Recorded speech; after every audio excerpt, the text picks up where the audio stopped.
నేను నా లాస్ట్ వీడియోలో మీ అందరికీ కూడా ఒక చిన్న సజెషన్ అయితే షేర్ చేశానండి. అది ఎంతవరకు అందరికీ రీచ్ అయిందో లేదో తెలియదు కానీ, అది ఎందుకు చెప్పాననేది దానికోసం అయితే ఒక చిన్న క్లారిటీ ఇస్తాను చూడండి. నేను చెప్పిన సజెషన్ వచ్చేసి, ఎవరైనా సరే హాస్పిటల్‌కి వెళ్ళగానే వెంటనే బీపీ అనేది చెక్ చేయించుకోవద్దని చెప్పేసి అయితే చెప్పానండి. అది ఎందుకు అంటే క్లారిటీగా చెప్తాను వినండి. సో, మనం వెళ్ళగానే అంటే హాస్పిటల్‌కి వెళ్ళేటప్పుడు ఎవరైనా కానీ చిన్న క్యూరియాసిటీ తోటి వెళ్తామండి. అంటే అక్కడికి వెళ్ళాక ఏమంటారు, మన ప్రాబ్లమ్‌ని బట్టి పాజిటివ్ చెప్తారా, నెగెటివ్ చెప్తారా అని చెప్పేసి చాలా క్యూరియాసిటీతో వెళ్తామనమాట. సో, అందులోని జర్నీ చేసి కూడా వెళ్తాం కదండీ! సో, అలా వెళ్ళగానే మనం బీపీ అనేది చెక్ చేయించుకోవడం వల్ల కొంచెం వాల్యూస్ అనేది హైగా చూపిస్తాయండి. నార్మల్ కంటే హైగా చూపిస్తాయనమాట. సో, అలా కాకుండా మనం వెళ్ళాక ఒక 15 మినిట్స్, 20 మినిట్స్ తర్వాత చేయించుకోవడం వల్ల వాల్యూస్ అనేది కరెక్ట్‌గా వస్తాయండి.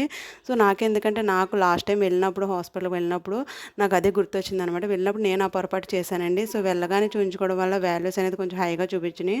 బీపీ ఉందేమోనని చెప్పేసి చాలా భయపడ్డాను. కానీ డాక్టర్ దగ్గరికి వెళ్ళాక ఆవిడ చెప్పారనమాట. "మీరు రాగానే చెక్ చేయించుకుంటారమ్మా. మీకు అందుకే అలా చూపించింది. మళ్ళీ లాస్ట్‌లో ఒకసారి చేయించుకోమన్నారు. మళ్ళీ లాస్ట్‌లో ఒకసారి చేయించుకొని వెళ్ళానండి.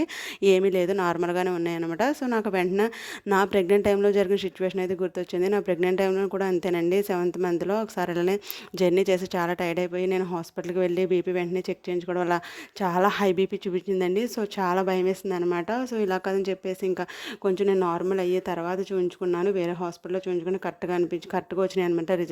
సో, అందుకేనండి ఎవరైనా గానీ హాస్పిటల్‌కి వెళ్ళగానే టెన్షన్ పడిపోతూ బీపీ అయితే చెక్ చేయించుకోకూడదు. వెళ్ళాక ఒక 20 మినిట్స్ రెస్ట్ తీసుకొని అప్పుడు చేయించుకుంటే వాల్యూస్ అనేది కరెక్ట్‌గా వస్తాయనమాట. బీపీ ఉన్నా లేకపోయినా ఉందనే థాటే మనకు చాలా భయంగా అనిపిస్తుందనమాట. సో, అందుకే వెళ్ళగానే ఎవరు కూడా అలా చేయొద్దు. నాకైతే మాత్రం ప్రెగ్నెంట్‌లో చాలా భయపడ్డానండి. బీపీ వచ్చేసిందేమో అని చెప్పేసి, లోపల బేబీకి ఏమవుతుందని చెప్పేసి. కానీ అలా ఏమీ లేదండి. అంతా బాగానే జరిగిందనమాట. సో, మీరు కూడా నాలా ఈ పొరపాటైతే అస్సలు చేయరని చెప్పేసి మీ అందరికీ కూడా నా స్మాల్ సజెషన్. ఓకే, తీసుకుంటారని కోరుకుంటున్నాను. వీడియో నచ్చితే లైక్ చేయండి. Bye bye. Please subscribe my channel.